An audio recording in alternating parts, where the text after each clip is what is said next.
All right, good afternoon, or actually good evening. Scott Simpkins, my HELOC tutor. Hope you're doing well. It is October 22nd, 2022, and I've got a topic that is, I feel like, extremely important, very timely, and it's kind of a discovery I made not long ago. Something that I think needs clarification because I want to make sure that there's not people coming across this information about my HELOC tutor and thinking, man, this all sounds awesome, but I've got one hiccup, I've got one problem, and that is I have a really good rate on my first mortgage, and I don't want to let that go so I can get a HELOC. And it doesn't have to work that way. You don't have to let go of your first mortgage. So I'm going to give you an image here in just a second. But this video probably, I think, is going to find its way in between videos number 6 and number 7, where you've already learned about kind of the pain of a mortgage and that it means death pledge and the payment pills and all of those things. And then before you get into video 7, which gives you a visual on getting that home equity line of credit. So that's what I want to talk to you about right now. And I'm going to flip the camera around and give you a visual on what kind of the issue is. So what I've got here is a home, and I'm using an example of a $400,000 home where someone owes $230,000 as their first mortgage.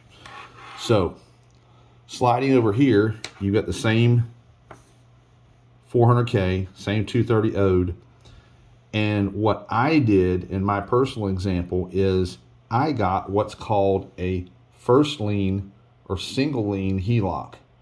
What that means is my bank allowed me to go up to borrowing up to 90% of that 400,000, which would be 360,000. And I got a 360K home equity line of credit, this whole big line.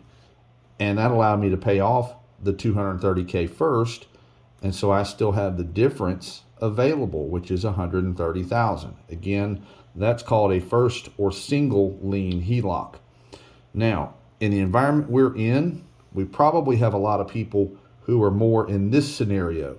Same 400,000, same 230 owed, but they're thinking, well, I don't want to let go of the rate. I don't want to pay off my 230K first mortgage because I've got a 2.9 or 3.5% first mortgage rate, and mortgages right now are 7% or better. So I would agree with you. Don't let go of that first mortgage. But the math surrounding it works basically the same way. 400,000, most banks will allow you to borrow up to 90% of your home's value, which would be the same 360. But in this instance, what you're doing is called a second lien HELOC.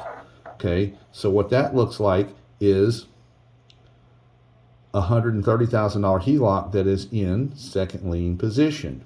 The mortgage is in first lien position.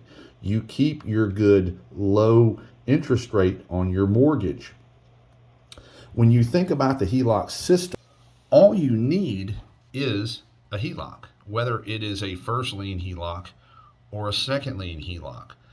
Either way, that home equity line of credit is an open-ended tool that you can run the system, which you learn about typically in videos 7, 8, and 9 on the My HELOC Tutor website, that shows you how to run all of your income through that home equity line of credit and the reasons why you do that, because you're canceling interest. It makes much more sense to cancel 3, 4, 5, 6, 7% interest rather than trying to build an emergency fund and put money in a savings account and have 4 or 5 or 6 or $10,000 in your emergency fund that's earning 0.2%. Okay, not to get off into the weeds on those things because there's videos for that, but the main point I wanted to make is that your primary goal is to get a home equity line of credit. And right now, I would encourage most of y'all to retain your first mortgage, get the home equity line of credit as second lien, and your first priority will be to attack balances such as car payments or a nuisance credit card where you bought furniture a few years ago and your introductory time period is over, or some type of term personal loan that's just nagging you and you feel like all you're doing is renting money and you're not ever paying anything back. Okay, I have a friend of mine I'm working with right now who has something very similar to that. And he is extremely excited to now see he's in the midst of getting his home equity line of credit in second lien position put in place. And it's going to allow him to basically pay off 2 vehicle loans and I think 1 or 2 other personal nuisance loans, and basically cut his cash flow on those required payments by about 70%. Okay, and that's the other video I'm going to show you here in just a minute, with a couple of 1 or 2 car payments and how to use your newly acquired HELOC to pay off the car loans, get the title in the mail about a week later, right? So now you're holding the title to the vehicles. You no longer owe the car payments.